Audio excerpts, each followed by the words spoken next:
That was the Bharatanatyam Tilana by all our debutances. Now presenting you Dhyana Shlokam. It's a popular shloka in praise of Lord Shiva, who is said to be the king of dance. The dancing form of Lord Shiva is known as Nataraja.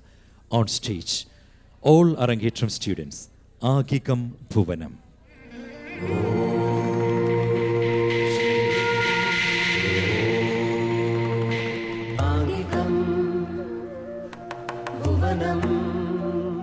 यस्य वाचिकं सर्ववान्मयम् आङ्गिकं भुवनं यस्य वाचिकं सर्ववान्मयम् आहार्यं चन्द्रतारादिकं वन्दे सात्विकं शिवम् आहार्यं चन्द्रतारादिकं वन्दे सात्विकं शिवम् आङ्गिकं भुवनं यस्य वाचिकं सर्ववान्मयम् आङ्गिकं भुवनं यस्य वाचिकं सर्ववान्मयम् आहार्यं चन्द्रतारादिकं वन्दे सात्विकं शिवम् आहार्यं चन्द्रतारादिकं वन्दे सात्विकं शिवं सात्विकं शिवम् शिवम्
साक्षात् परब्रह्मा तस्मै श्री गुरवे नमः गुरुर्ब्रह्मा गुरुर्विष्णु गुरुर्देवो महेश्वरः गुरुर्साक्षात् परब्रह्मा तस्मै श्री